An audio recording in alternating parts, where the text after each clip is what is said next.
is the Conservative Colonel Podcast with Harrison Dawes, where one man stands against the rising tide of liberalism.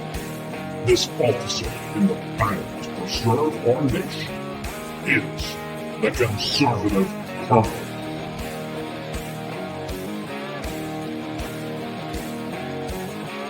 Nothing ends here. Our hopes and our journeys continue.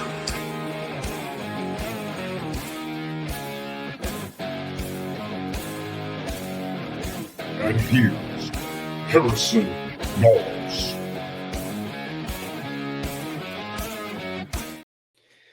Welcome back to the Conservative Colonel Podcast. I'm your host, Harrison Dawes, and I'm joined by the illustrious Graves Baker, as always. Good to see you, Graves. Haven't been able to record with you. I feel like it's been multiple episodes, but it's only been two, I think. It's been a rough week with the puppies and Graves' work schedule, my work schedule. But let's all give Graves his props. He was more prepared for this episode today. He was on time. I am about 30 minutes behind. So let's give a shout out to Graves. It's good to have my partner in crime back on the show. Always makes the show easier on me. And, of course, a friendship and a partnership that started at Ole Miss and some other places. We're not going to talk about how we re-met. not on this show. But it is good to have Graves here. Before we get started, please check out conservativecolonel.com, our website, and our store with the lovely shirt of the snapping turtle saying "Make Conservatives Great Again."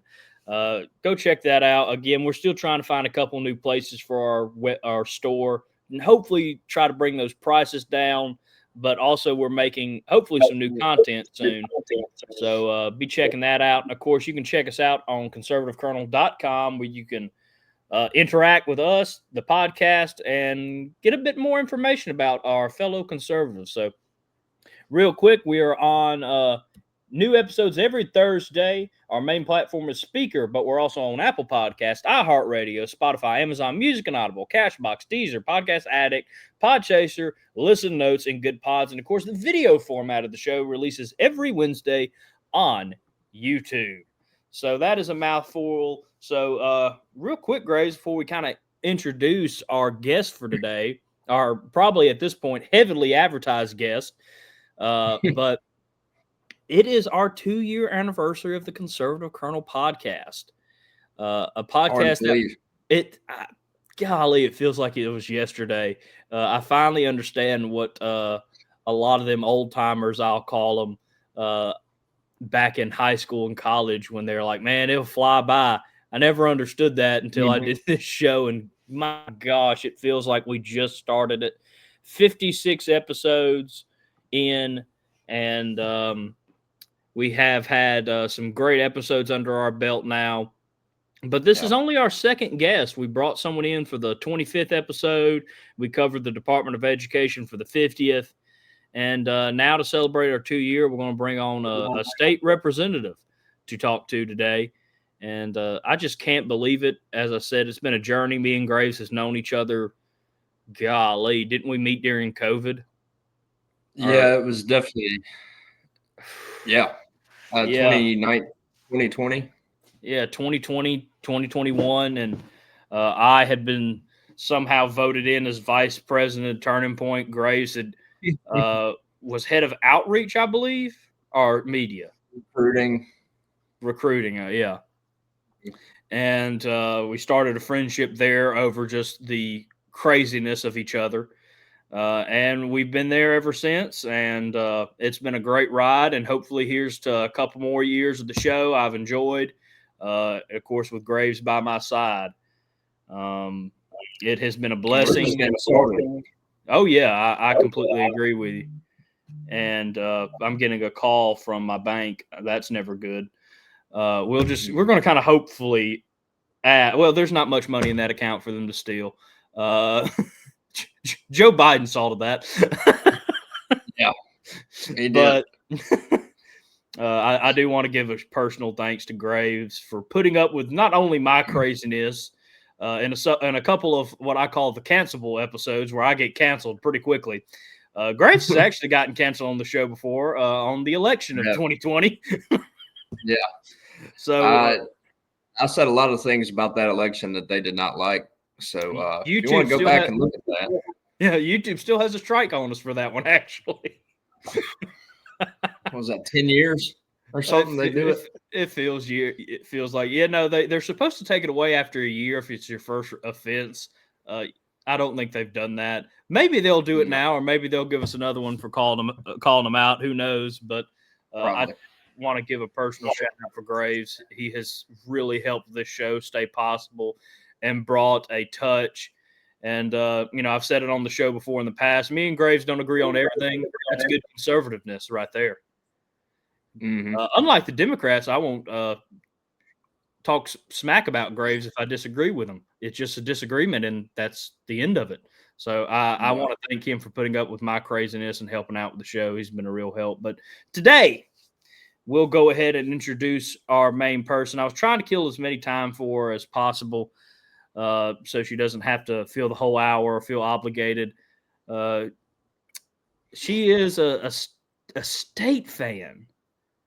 A state fan on my show. I almost feel like we should just end the show right here at the 6-minute mark, call it a day, and pack up and go home. And we have to ask her a question when she comes on, or actually a couple. So let us all welcome Representative Stacey Wilkes. Hello. And if you want to go ahead and pack up, go home. This year, I guess I should say on football, it looks like we might as well pack up and go home. But we're still diehard. And I knew it was coming. I knew what to expect. So I brought a little cowbell to the party. So y'all get 2 out of line on this podcast, or get the cowbell out. Okay. I want to apologize to our listeners. If you're wearing earbuds, they're loving it.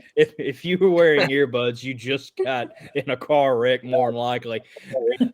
We are not responsible for any injuries while listening to the Conservative Colonel podcast. But real quick, Representative, who is the best football team in Mississippi? Let me think for a while on that. Mm-hmm. At the current moment, it is Ole Miss, and I have actually, been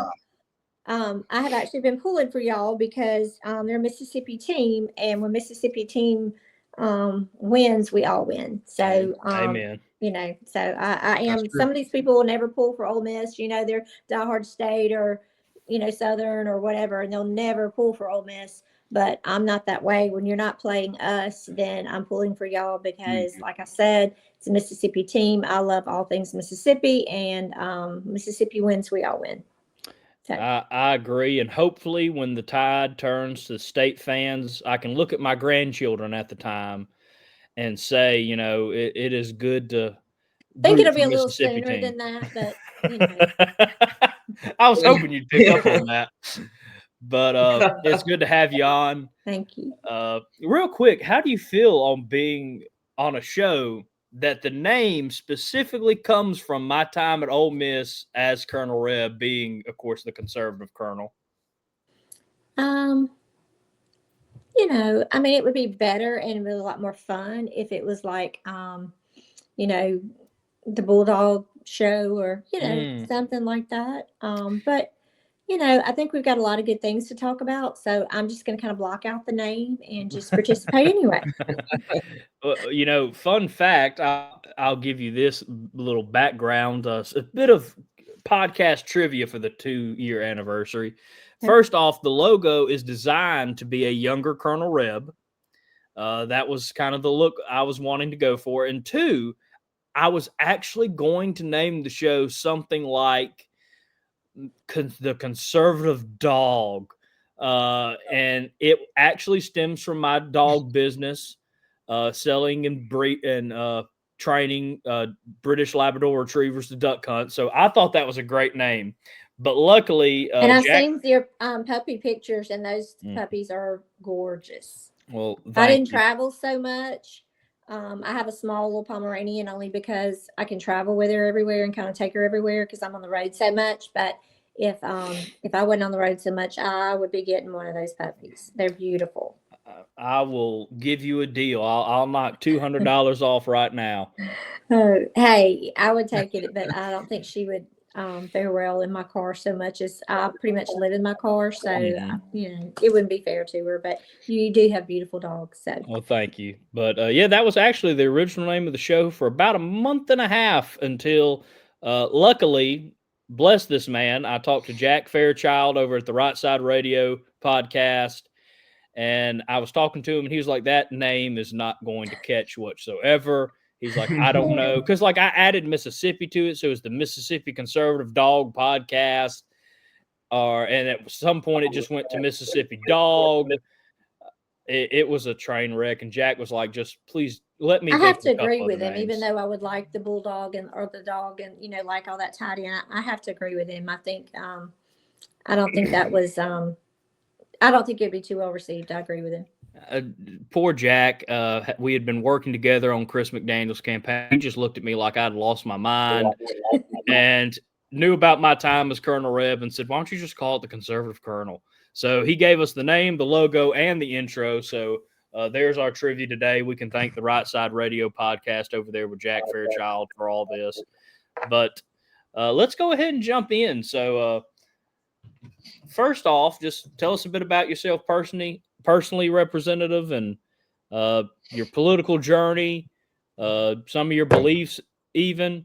Let's get some of our listeners acquainted, or if they already know you, of course, just to hear this stuff, maybe even for the first time. Well, I was elected in 2017 in a special election to an open seat.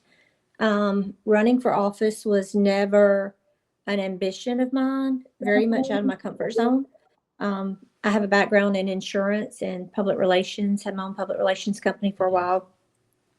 And really, that's probably what got me into politics. I've always had a love of politics, but when I opened my own consulting company and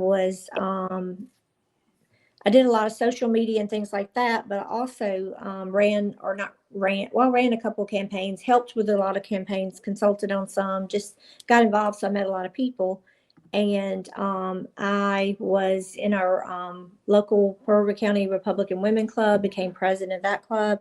I was on the slate when Phil Bryant was governor, and I served on our state Republican Executive Committee, and just different things like that of people that I met and was very involved. And so when the seat came open, I had a bunch of people call and, asked me to run. And I had to think about that really hard and pray about it, because I always kind of, helped in the background and things like that. It was never anything that I had considered doing, but I prayed about it and talked to some people and sought some counsel. And so here I am. And I closed my consulting company after I got elected. My husband and I had a captive insurance agency, and he had some health issues. And so we chose to get out of the industry. So I do help another agent put out office fires and things like that. I'll help a little bit, but I shut my consulting company down because I basically, even though they consider us part-time, I wanted to be a full-time legislator. That's where my heart is. I want to make a difference here in Mississippi. I'm not one of your politically correct or bought and paid for elected officials. So I try to do it full time, and I'm just so grateful for the support I get in my district. I love my district, love my people, love Mississippi. And so that's kind of a brief description. So first off, bless you, because since you're not bought and paid for, you're not making the Nancy Pelosi money. No, not at all. Not at all. But thank you. And sounds like you've had an interesting journey yourself already. And let's go ahead and let's take a quick commercial break. And we're going to go ahead and jump into some topics we have for the representative. We have one that we feel like is going to fire her up. We got one that I know will fire me and Graves up because we've talked about it on the show before. And, of course, we'll tie a bow on the government shutdown that happened the longest in American history, I do believe, if I'm remembering my history correctly. Hopefully I am. It was. You can just – okay, thank you. I was about to say, because if I'm wrong as a historian, I'm about to get blasted. So thank you, Graves, for saving my reputation. But we will be right back after this commercial break. Welcome back to the Conservative Colonel podcast. And this first topic, we've talked about it on the show before, but we never really dived deep into it. Me and Graves talked about it. We didn't know a lot about this topic until this past year. And so now that we have one of the people that I think brought it at least to my attention, and hopefully a lot of other Mississippians, let's dive into it. So let's talk about the pharmacy issue. Representative Wilkes, just kind of tell us what's happened to private and small local pharmacies and what the state has done, and just kind of this whole battle, I guess, to today. Okay. Well, I guess with that statement, I should follow up and let's talk about what the state hasn't done to help our people. So this has been going on for several years. It's not anything new. Y'all talk about getting fired up. This is going to fire me up. So it's been going on for several years. Well, last year we ended up having a bill. It was a good bill kind of that everybody kind of agreed on. And it came from, I don't remember where it originated, but I think maybe it originated in the Senate. I'm not sure, because these bills, sometimes we have the same bill, one in the House, one in the Senate. So one year we'll pick this one year we'll pick that one, whatever. So I can't remember whose bill it was or anything like that. But the Independent Pharmacy Association, I think everybody was on board with it. It came out of the Senate and came to the House. The House should have concurred with it. We could have concurred with it, been done, all good to go. But unfortunately, the House did not concur. The House sent it to conference. And so it went to conference and they weakened it. And basically, it wasn't going to do anything to help our pharmacists. So I, myself and actually the late, why am I drawing a blank on his name? Andy. I'm so sorry, y'all. He was my colleague. He was a pharmacist, and he passed away. And it was really sad. He got sick all of a sudden, but he helped me kill it, because it was just going to weaken. It weakened everything and really wasn't going to help the people. I do not like legislation that's feel-good legislation that makes it look like you're doing something, but you're really not. I'm out. I don't like that at all. So anyway, we came back this year, and I had a bill, and I think the speaker had a bill. There were numerous bills out there. Senator Rita Parks had one. There were several on the Senate side as well. So anyway, going through the whole process and stuff, and I worked really hard as chair of drug policy. I worked really hard with the Mississippi Independent Pharmacy Association, MIPA. I also worked with our pharmacy board, talked to independent pharmacists, just trying to make sure, because that's not my industry, so I know what I don't know. And so I worked with them, and we had a bill, had an agreement. Of course, after some, amending and, doing different stuff, it goes through the whole process, and I'm not going to go through all of that. Oh, I just got a package. Yay. Sorry. So anyway, we had an agreement, and so the Senate passed the bill. It came to the House. We had an agreement with the Senate. We were supposed to concur on it, and we did not. We went back on our word, and we sent it to conference. So it goes to conference, and it was bad. It was just bad. So from what I understand, what I've been told by a couple of people when it went to conference, of course, we have deadlines and you have to pass things by a certain amount of time. And so we were told that the House put some stuff in there and they were going to pass it. And when it got to the House, they were going to recommit it, send it back, or we could work on it further. But because of the time deadlines, if we recommitted it, that would buy us more time. So it came to the House. The House goes back on their word again and wants to concur with the terrible conference report. So I had a colleague, Becky Curry, who tried to recommit it, and that failed. And so a Democrat, John Hines, ended up calling a point of order on it. He's very involved with a pharmacist. A lot of people wanted to hate on him for it. I'm glad he did. And I'll just be honest and tell y'all, I had a point of order. If I had my button pushed to call the point of order, but John Hines is behind me. He had the mic. I turned around. It wasn't anything planned or anything, but I turned around and he was looking for a point of order. I handed him my point of order and said, "You want to call a point of order? Here you go." And he did. And I'm grateful. And the pharmacists are grateful. So people that say Republicans and Democrats can't work together, that is completely false. He very much supports, he lives in the Delta. He very much knows that they need independent pharmacies there. You can't drive, 25, 30 miles to get to a chain. And he supports independent pharmacists. And so there were some that were trying to make him the bad guy for all of this, but he actually is the hero. He did a great thing for independent pharmacists. But it's really sad that we got this. It's really sad that we didn't get it across the finish line again, because since we have been out of session, we've had 2, 3, 4, I'm not even sure how many, to be honest, but we've had several pharmacies here in the state of Mississippi that have closed because they just couldn't hang on for another session. That is so sad. It is totally unacceptable, and it was totally uncalled for and preventable. So, but Big Pharma has big pockets, and there's a lot of politics being played, but it's time to put all that behind.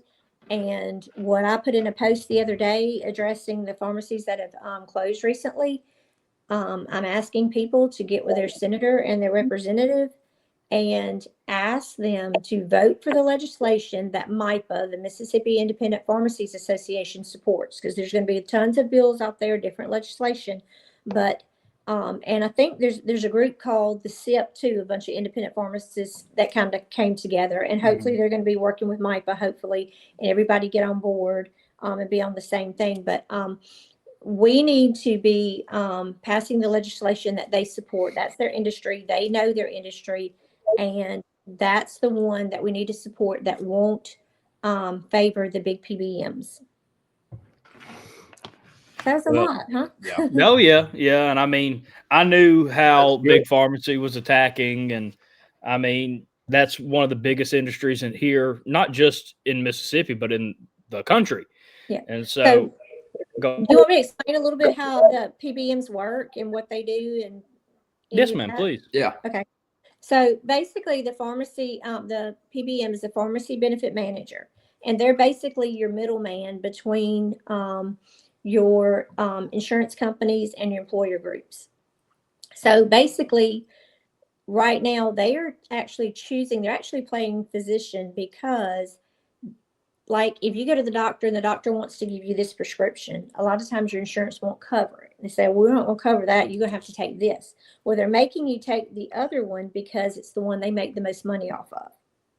So we have tried to get NADAC passed, which Medicaid now uses NADAC because they were CMS actually mandated. They changed the way they were doing things several years back. And after they switched over to NADAC, what NADAC is more of a, it's a formula for the cost price of the drug, and it can't be as easily manipulated as the wholesale acquisition costs that they're using now. So you can't manipulate NADAC pricing as much. So it's more of a true pricing. So when Mississippi switched to NADAC, And they increased the dispensing fee for the drug. After the dispensing fee increase, okay, so after you can, fix all that in, we still save like $55 million a year by using NADAC.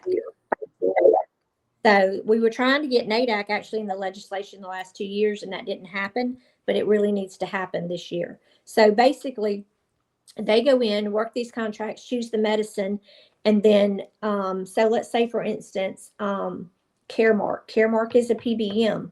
They own a pharmacy. Their pharmacy that they own is CVS. Okay, so the state health plan actually had a contract with CVS, with Caremark. So they're use CVS, and that's the drugstore that we're supposed to use. So what is happening is these PBMs are steering people to their own pharmacies. Okay, so the problem is this though. And then like their pharmacies pay one price for the drug. Your independent pharmacists have to pay a different price for the drug. They pay their pharmacists a certain dispensing fee. They pay less dispensing fee to the independent pharmacists. So a lot of times when they're filling medications, they're breaking even or even losing money. My personal independent pharmacist had to quit filling a medication for me because he was losing money on it. Okay, which is not, the law doesn't allow for that. So what we have some actually good laws on the books, but these big, and every PBM, hear me, every PBM is not corrupt. It's basically your big three PBMs that are the corrupt ones. There's some small PBMs that are not, and we'll get into that little discussion in a minute.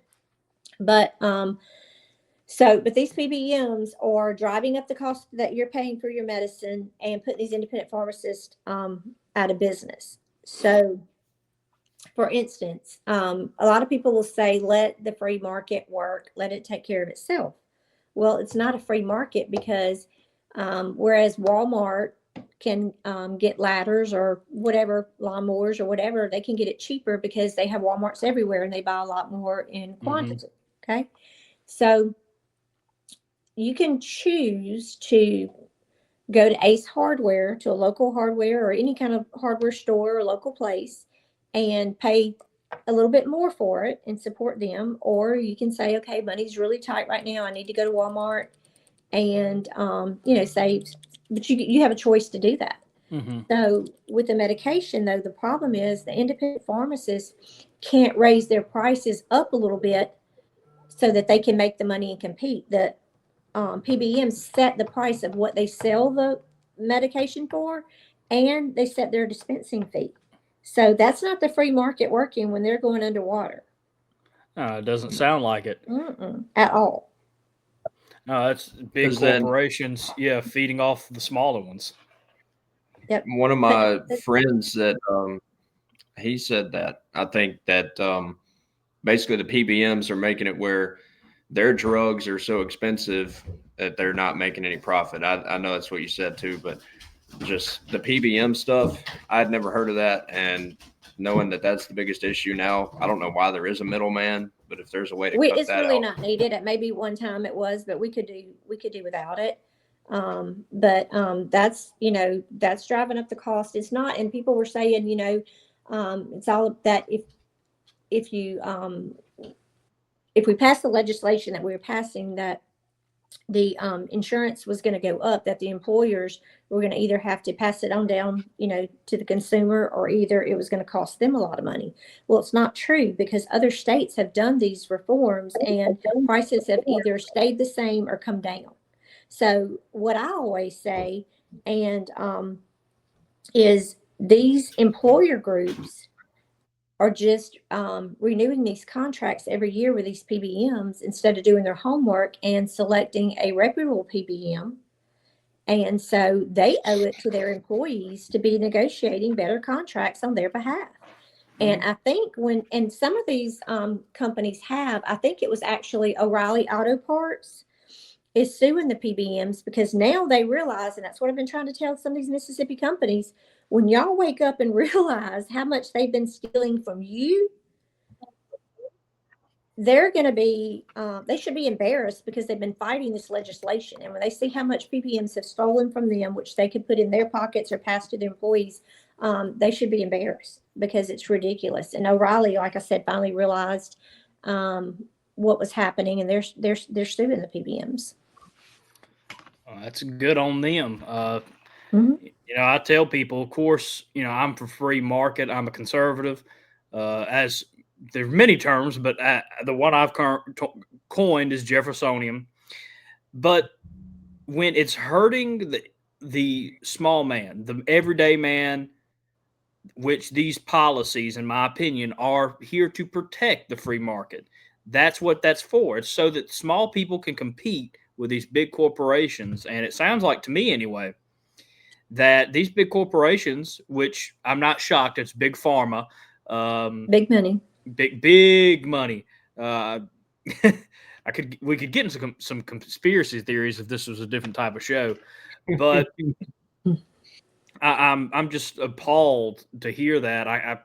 And it's sad that it's gotten away with in Mississippi, that these companies. Well, and they want to make it us. like it's all about independent pharmacists, like we're just making all these exceptions or just trying to, to do them a favor. But what people are not even, they're trying to, or not people, but the PBMs and those that represent them, what they're trying to erase the fact that it hurts us, what we pay for our insurance premiums, what we pay for our drugs, all that's impacted. So it's not just about the pharmacy, it's about us and the prices that we pay. Mhm. So, but they're very corrupt. Now, I will say I talked to a guy that has a small PBM here in Mississippi. He actually used to be a pharmacist, and he got out of sold his pharmacy, and he has a PBM now. But he's a reputable company. He's not trying to put the pharmacists out of business. He's trying to do what's right. And matter of fact, the state health plan right now, they had to pull back the RFQ because we were trying to add things, and then no one wanted to bid on it because they didn't like the transparency and some different things.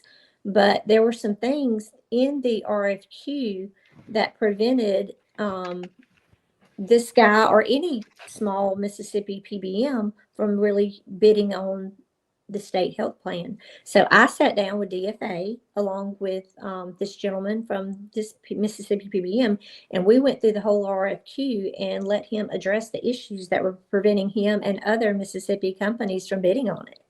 So DFA is aware. I keep following up with them. Where are we on this? And then I know there are other people that have had input on what they want to do. So as of now, we're kind of operating on a intermediate plan, trying to figure out what we're going to do. But I was told recently that Louisiana actually awarded their state plan to a Louisiana PBM. So why can't Mississippi do that? Why do we want to take hardworking Mississippians who live and give back right here in our state? Why don't we want to give them the business, or at least the opportunity to bid on it? Why wouldn't we want Mississippians to have that contract instead of one of these big PBMs that's not from here, not invested in our community? It makes no sense. It's all about the money. Follow the money.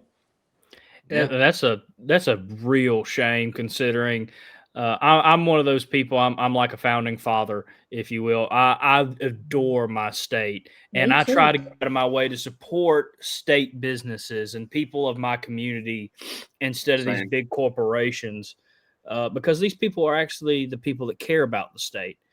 These people outside, in my opinion, they just see Mississippi as dollar signs and could care less about the state as a whole. So I'm so happy you have picked up this fight, Representative. And well, I'm going to stay on it on our state health plan as well as helping our independent pharmacists, because there's no reason a Mississippi company can't do the job for this state health plan and save us a lot of money, and also help. In addition to saving us money, we're keeping money in Mississippi by paying that company.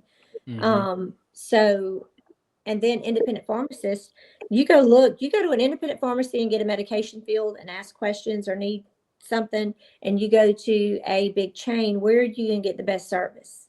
Who's going to take the most time with you? Who's going to support your little league team? Who's going to open up that pharmacy in the middle of the night when the child is sick? Yeah. I mean, and when you get up into the Delta and some other places, even like Poplarville right here in Pearl River County, I don't believe they have a chain. So you get into these small towns, and they have to, people from Poplarville have to either drive here to Picayune, 20, 25 minutes, or go to Hattiesburg, which is 25, 30 minutes. So then you get people that are sick. When you need medication, a lot of times it's not just continual. It might be something from a surgery or something that's going on, or you might have elderly people who really drive locally, but not, out of town. So you're asking them to drive 25 or 30 minutes to get their prescription cost at a decent price. It's just wrong. Right. Agreed. Well, I live Representative, close to the Delta, so I see that. Well, you I see, see especially the- up there. I mean, there's not a lot of options, and that's not Yeah. okay. We need to fix this. And like I said, we've had, I'm gonna say it's more like 3 or 4, but don't hold me to that number. But I've closed just since we finished session. I guess we finished session the first week of April. So just since then, we've had several pharmacies that have been in business for a long time that closed because they just couldn't keep going underwater. that is heartbreaking to see Mhm. Mississippi businesses have to close down in order to help fund a non-Mississippi business. And you know what? As much as these PBMs have raped and pillaged over the last several years, you know what? Even if we passed legislation that is, and it's not the legislation we had, it wasn't like all one way or anything like that. But I'm okay with it if it is at this point. All the money that they've screwed us out of and cost us, and all that, hey, it's time to stand up for our independent pharmacist and to right a wrong. Especially for the people in Mississippi, the prices that we're paying for, not only the prices we're paying, but also the inconvenience of having to drive and stuff. And another area we haven't even talked about, we won't even go into all that, but then they have their mail pharmacies where they want to mail the medications to your home. And that's been pretty much a disaster on a lot of things as well. I'm Yeah, sure I can imagine. And I mean, again, you're helping the consumer, which is the average Mississippian, and you're helping businesses in Mississippi. And that's, as someone who is a proud Mississippian, to me, it's a no-brainer. Well, you know what President Trump said? He said America first. Mm-hmm. Okay, but now I believe as much things that can come to the states and for state rights, I'm all for that. And so I love America. I'm great, love Trump, but I'm Mississippi first. So, and most people here are. So we're Mississippi first. Why are we not standing up for our own? Why are we not taking care of our own? So people really need to reach out to their senators and representatives because we start session the first Tuesday of January. And they need to specifically ask them to support the legislation that MIPA, Mississippi Independent Pharmacies Association, that they endorse, because that'll be the legislation that all your local pharmacists in your area are supporting, or the vast majority. Well, I couldn't agree more. I tell everybody I'm happy to see American first, but I live in Mississippi, and how we set up this country was, yes, we can all come together for the common good of America, but this country works great when you're focusing on the state. And so I'm a huge Mississippi first. I'm gonna steal that from you. I'm gonna steal that from you. That's gonna be on a T-shirt by the end of the episode. I think we should make some. I really do. I think we should make some T-shirts, Mississippi first. honestly, Of course, as who I am as a conservative, that really resonates with me.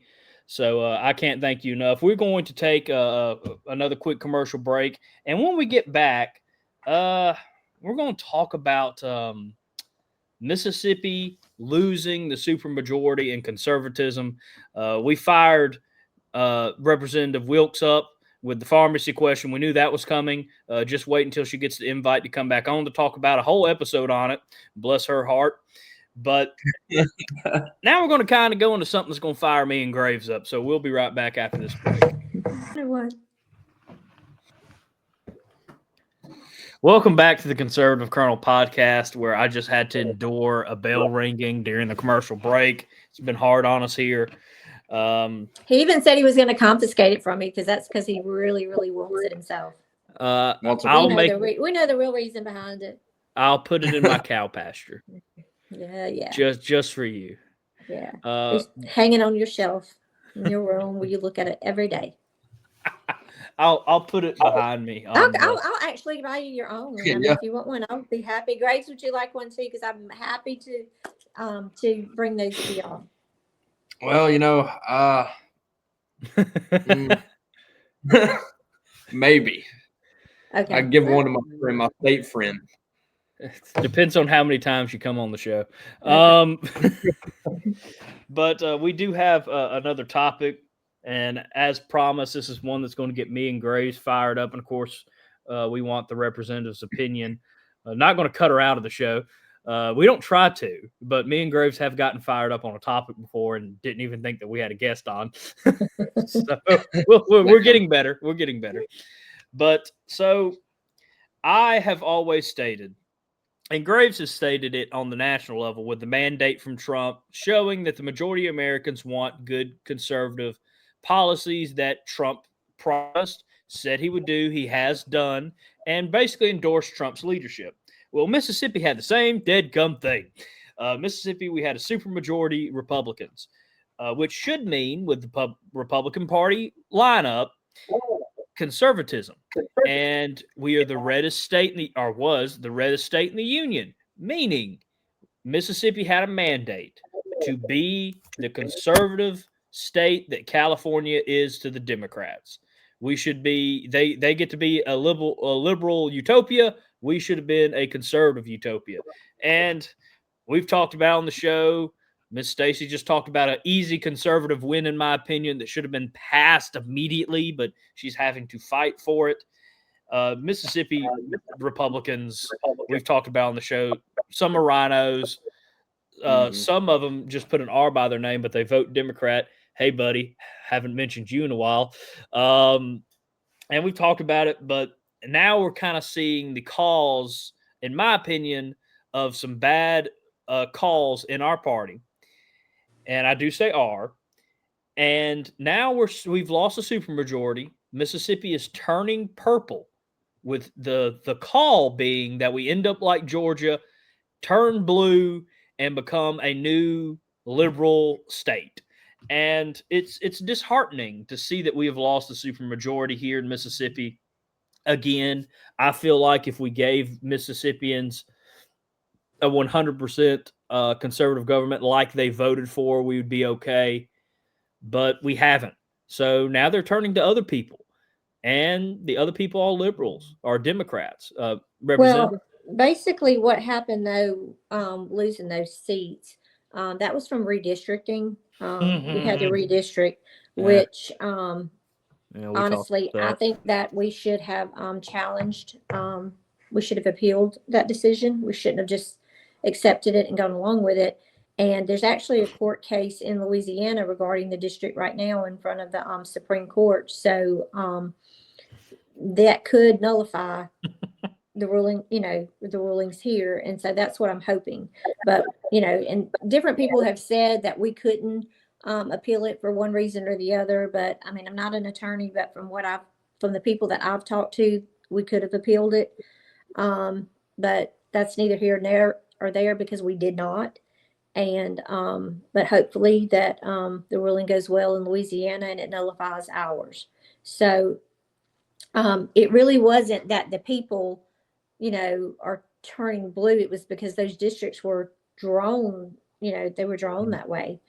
But I think the Senate can pretty much still pass whatever they want to. If all the Republicans get on board, I think they can still pretty much pass what they want to. The problem, to be honest, is within our own party a lot. Like you said, we have too many rhinos, Republican in name only, and we are not this red meat state that everybody thinks we are anymore, and we're not. And it doesn't have anything to do with how many Republicans you have and how many Democrats you have. It has to do with the legislation you're passing.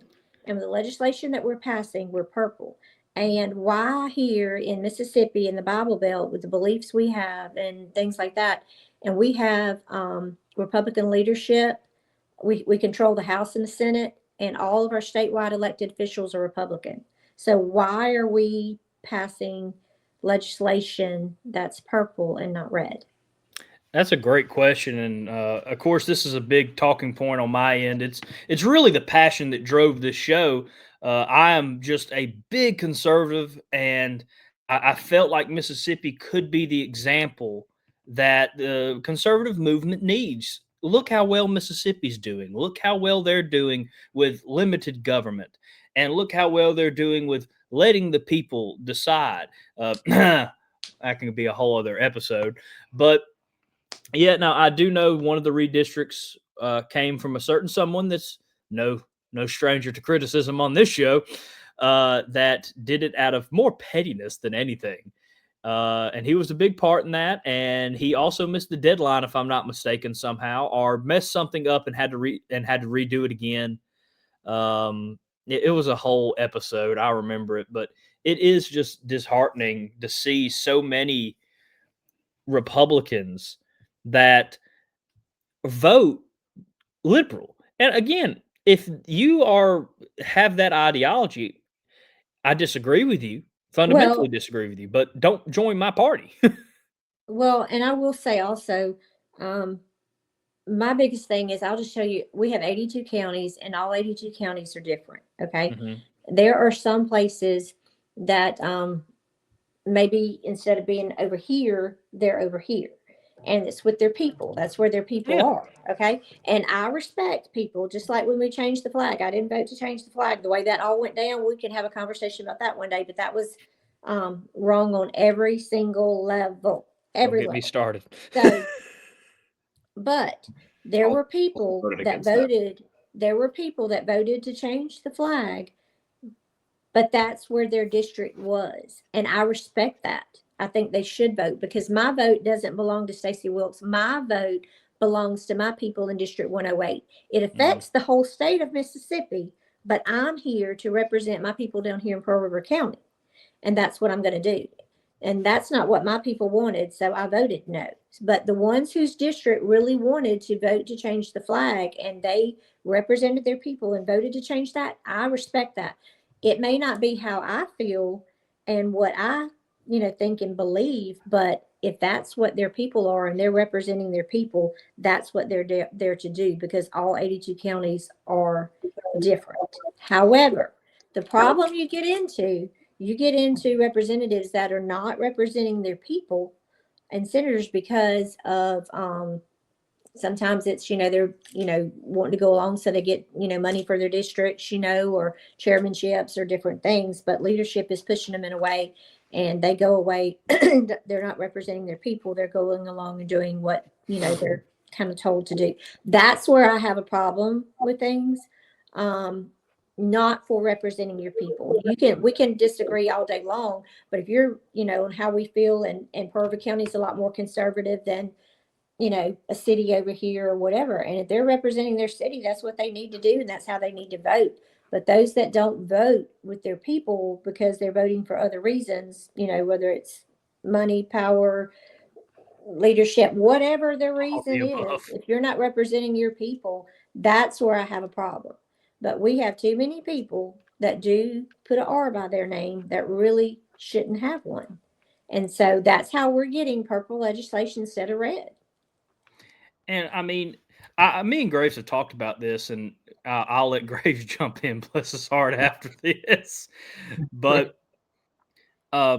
we have a great party. The Republican Party's beliefs that our foundation is good and strong.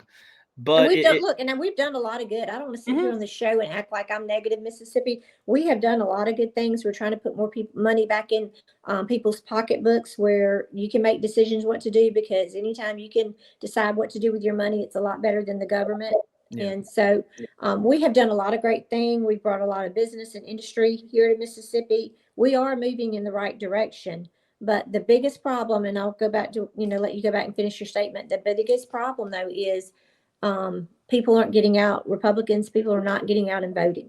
Yeah. And when you look at the turnout in these elections, it's terrible. That's why the Democrats are pouring millions and millions of dollars in this state, because they think it's up for grab, because we're not turning out to vote. And if they turn out, you look at the percentage, the population and everything, and if we sit home and they turn out, they can turn the state blue. And we've got to stop. And we've got to start focusing again on Mississippi and Mississippi values. We got to start bringing God back into to our lives, and we've got to start. I think we need more legislation that incentivizes families staying together instead of out of wedlock pregnancies. And y'all, let's just live together so we get all these government benefits and all these things. They have so many things that incentivize people being apart instead of traditional families that God created.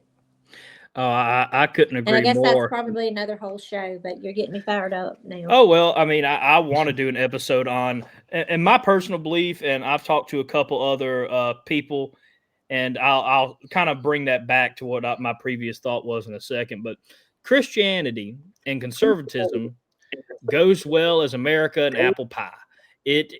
They're perfect for each other because they both instill principles of independence from your government to live your life the best way and to stay out of other people's business. Mostly, you preach the gospel, you tell people, you don't force people to go to your beliefs. Right. Just they tell have them. free will. Free will. And that's the difference in separation of church and state. People want to say separation of church and state means that you can't have religion in schools and things like that. What it means is, well, you can't force somebody to have your religion. It doesn't mean that it can't be talked about or anything like that. All of that has been misconstrued over the years and things like that. But that's not what freedom of religion is. That's not what it is. But we've let them do it. We have sat quiet, the silent majority. We have the sleeping giant. We have been quiet and let liberals infiltrate us and society and make a lot of things that we really don't stand for like okay, and so it's time to start stepping up again and saying, no, we're Mississippi. This is how we live. This is what we believe. If you want to come here and accept the way we live and our values and way of life, come on. If not, you better stay in California or New York or wherever. Mississippi may not be for you. You have some great states for socialists, communists. And if you don't like it there, and you don't like the crime, and you don't like the taxation, and you don't like those things, and you want to come and live like conservative down here and adopt the beliefs that we have and live like we live, great. We're not going to force our religion on you, free will, but we are not going to allow the crime and all these other liberal agendas here in Mississippi. So don't come and bring it. But if you want to get away from that and escape all that, then come on. Amen. And to kind of go back into it, the Republican Party, or the conservative movement, let me call it, is we're a bit different than the liberals.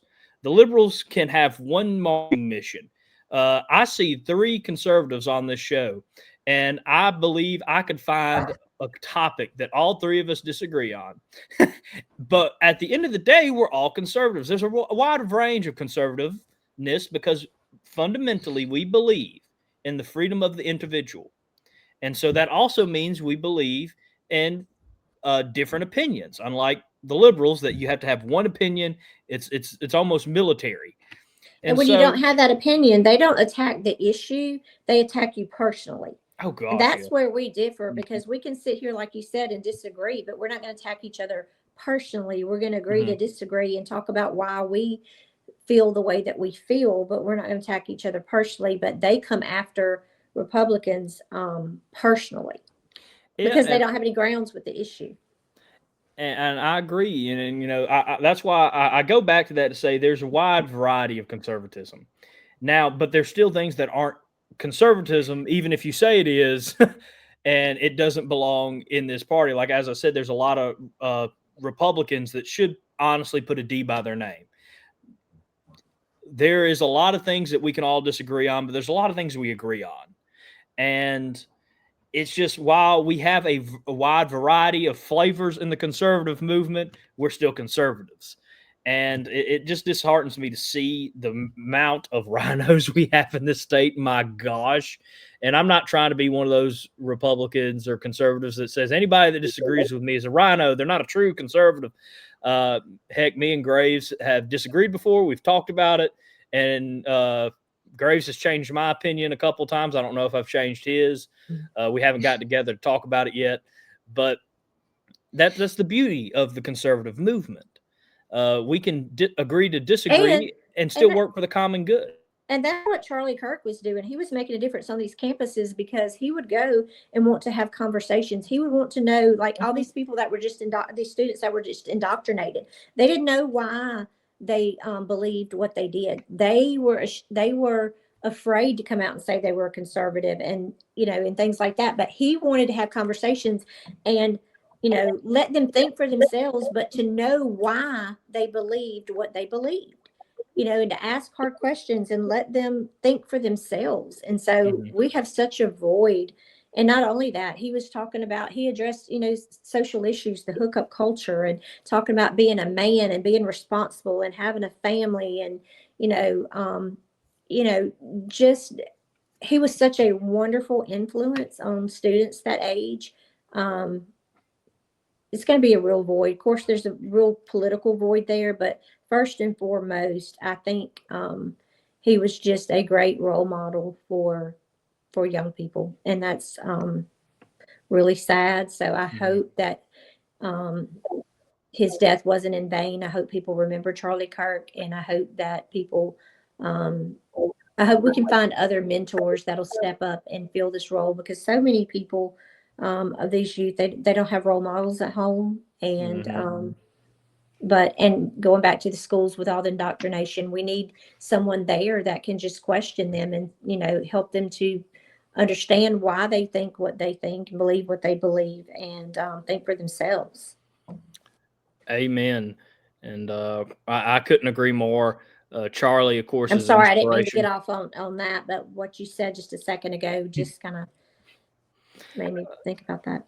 I mean, I couldn't agree more. Charlie was a great conservative, but as I said earlier, conservativeness and Christianity go together like apple pie in America. And he was a great Christian and leader for young men in this culture, where you're almost taught not to be a man and to not take responsibility and to not Exactly. take the bull by the horns, or They want to tear down. They want to tear down, our culture, and that's how they,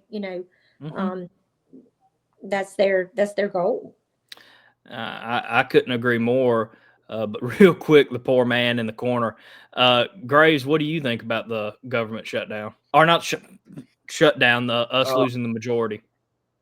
Well, I wanted to talk about she mentioned the turnout problems. I think that goes hand in hand with the fact that we have the same people who are in charge of pushing the money to candidates and in charge of the strategy candidates use. The same people. It's a so-called good old boy state where it's really hard for other people who want to help Mississippi, help people get elected or even just run for office. It's hard for them to get into it, to get endorsements, to get money. What we definitely need more of is, and yes, this is what I do for a living, but we need more ground game, more people in Mississippi doing ground game that do it differently, because what we're doing is not working right.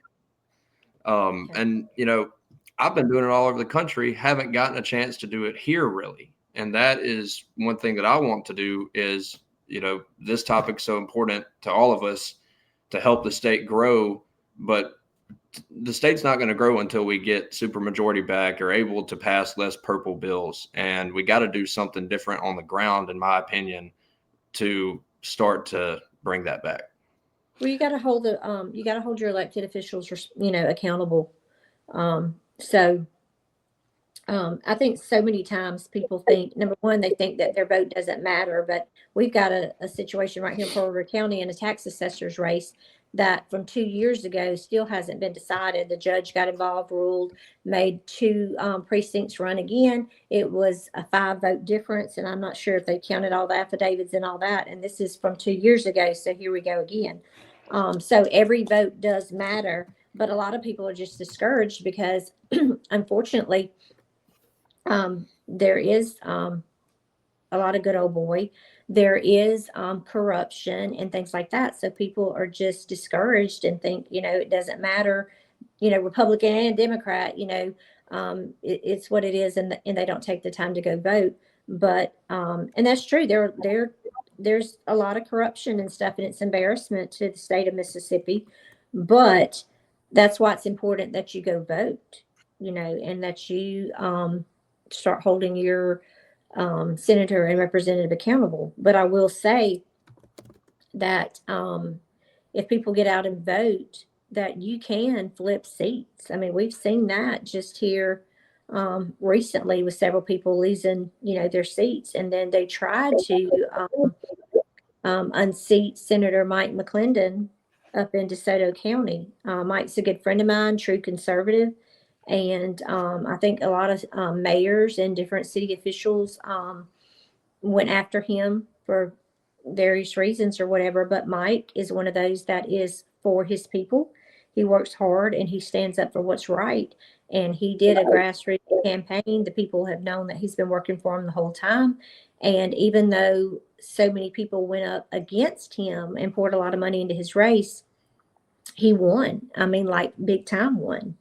And that was very exciting to me, because it showed that people will get involved and they will stand up for a true conservative who is fighting for them, fighting the good fight. So when city officials and county and different people came in and tried to say no, whatever, those citizens decided they didn't want anybody that was bought and paid for. They wanted somebody that stood up for them and represented them.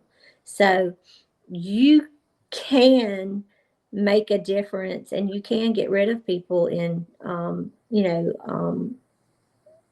positions, but you have to get out and vote. And I think that's the way to save Mississippi, is you got to get the people involved. I came to this conclusion a couple years ago. Of course, I mentioned it earlier in the show. I'm not going to say I'm a big player. I wasn't a Graves, but I played a small role in Chris McDaniel's campaign. In my opinion, a very true conservative man. And when he lost that election to a Democrat with an R by his name, it was disheartening. But I think it solidifies more, though, to me, that the average Mississippian needs to have that grassroots effect to tell them the truth, to tell them, okay, hey, look, you're a conservative, aren't you? Yeah, well, I mean, most Mississippians would say yes. But as Graves said, you get those millions of dollars poured into a campaign from somebody, and all of a sudden someone can trash talk you that's not a Republican by saying, hey, you're not a Republican, you're not a conservative. Yeah. And it's just, in order to get the state back from being purple, I think grassroots is the best way to get messaging. I mean, TV and all the different things you can do, but I think getting the actual message across, because everyone's going to see your opponent's TV ad too. I think grassroots is, especially in Mississippi. But well, and I think people are wanting to. I think when Trump got reelected, and I think people started realizing things that were going on, and that we want to get our state back in the right direction. And so hopefully people will get more engaged. No matter what you do in life, government affects it. And so you can't just say, I don't want to be involved, because you are involved. It's affecting you. So that's the biggest thing. Right. We really need to get out and vote, because it wouldn't be hard to turn this state blue if we don't, because regardless if you like the Republican or not, when Republicans stay home, you elect a Democrat. So that's just truth. And but we do have some improvements to do, but we are doing a lot of good things. And I do see a movement from several things that are happening. There was a big shakeup in the state Republican women. There's a slate of officers, but some other people decided they wanted to run from the floor, and every person that ran from the floor was elected except for one. And so there were some things, and I'm not sure. I'm a member of the Republican women, and we do a great job. And I think we're going to get a lot more involved in some things. But and I don't know what all of that was about, but they felt like they wanted change, and they got involved and did grassroots, and they elected people from the floor, which is normally, not done. But I think the state as a whole is ready to get back to our values and who we are. So hopefully we're going to start making a stand, because we're going to be blue if we don't. I couldn't agree more. And we'll kind of end this topic and end the show on this note. Georgia and Virginia didn't think they'll turn blue either when they were purple. And now the people that have turned Virginia and turned Georgia blue are eyeing Mississippi. I have read statements on the show by the people that led that charge, not the candidates, but the Democrat machine behind them, that said that they're going to be pouring a lot of money into Mississippi next. And so it is past time to wake up. And of course, we can talk. And look, we can do a show too and talk about, I'm all for economic development and things like that, but we have all these big data centers coming and things like that. We got to make sure that we have the workforce for this, because I'm not against, like I said, people coming in here, but you bring all these people in here and they can turn your state. I mean, I would like to see, and I'm not saying the data centers, there's good and bad with them, so that's a different day for discussion, but instead of offering these incentives for all these data centers and stuff, why can't we offer some incentives for Mississippi companies to help grow them and expand our own companies that we have right here in Mississippi? Just like with our, PBMs and stuff, we have Mississippi PBMs. We have a lot of talented people here in Mississippi. We have a lot of smart people. We have a lot of great businesses here that if you helped incentivize them with the money that we're paying for all these other out-of-state people to come here, let's keep our own people here. Let's keep our people from having to move, and let's help them expand their businesses and grow with fellow Mississippians. Mississippi first. Mississippi. I'm gonna give us a shirt. I'll get with you and we'll design a shirt. But I think we really need a shirt. Yeah, well, we'll design a shirt and a cap, and we'll they're look free at for all of us, right? Sure. Hopefully. Y'all, look.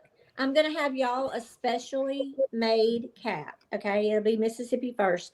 But on y'all's, right there on the side, there'll be a little cowbell for y'all, just for you two. You have to put this one on mine. I'm sorry. I can't go against my namesake. But Representative, of course, that speaks to me a lot. I'm a Mississippi guy, and I'd love to see us build up the Mississippi businesses. It makes sense. Let me tell y'all, let me give a shout out to a friend of mine, Melissa Socher. Mm-hmm. Her and her husband have key superstores more down my area or whatever. But anyway, she has a show now, podcast called Shop Local Mississippi. And she really promotes Mississippi businesses. So if you want to get on there with your farm or any kind of your business, I can hook you up with her. But she's trying to help. She's not in it for anything for herself. All she wants to do is help fellow Mississippians promote their businesses. So that's a great resource that we have right here. It's on produced by Super Talk Mississippi, and it's Shop Local Mississippi if you want to look up the podcast. But can connect you with her. But we need more things like that just promote our good folks that we have. They're out working hard every day to make a living and make Mississippi better. I couldn't agree more. As you said, we have smart people. We have dedicated people here in Mississippi. I'm about tired of other states trying to come in and fix Mississippi. We can do it ourselves just fine. But and I have an announcement, some exciting news that I want to share. I'm not quite ready to share it, but I will be passing it on to Harrison very soon for him to share. So I hope that y'all will support that, and it'll be something that will be a good thing for Mississippi to look forward to as well. Well, thank you, Representative. With that, please make sure to subscribe to the podcast and subscribe to us on YouTube, of course. Leave us a 5-star review. We are on our main platform is Speaker, but we're also on Apple Podcast, iHeartRadio, Spotify, Amazon Music, and Audible, Cashbox, Deezer, Podcast Addict, Podchaser, Listen Notes, and Good Pods. And, of course, we also release the video format of the show on YouTube, and you can check us out at conservativecolonel.com. Thank you. We were going to get into the government shutdown, but I guess that's next week, Graves.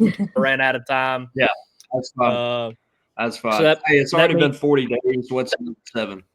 Yeah. Thank y'all for having me on. I really enjoyed visiting with y'all, and I really, truly appreciate y'all, what you stand for, trying to educate Mississippians and talk about issues that need to be talked about and addressed. And you guys are great, very entertaining, and just good, true conservatives. And we really appreciate you greatly, even if you are Ole Miss fans. Well, thank you, Representative. Well, thank you, Representative, for all the fighting that you're doing for us. You're very welcome. It's an honor to serve every day when we're in session, we pull up and we have a parking spot and I have my name on that. And every day when I pull in my parking spot, I'm just very humbled by the honor that I have to represent my district in the state of Mississippi. It's just very humbling and being in that building. And so I hope that I leave Mississippi a lot better than I found her, but enjoying the fight. Some things shouldn't be a fight, but we're doing a lot of good things too.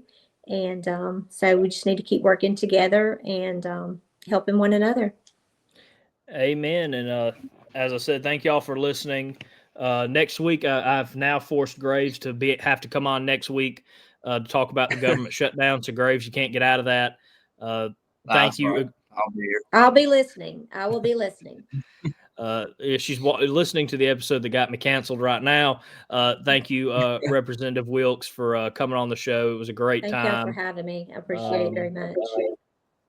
As I said, share this episode out. Let's get a good listening crowd for our 2-year anniversary here on the show. Thank you all for listening. And without any further ado, God bless America and God bless Mississippi.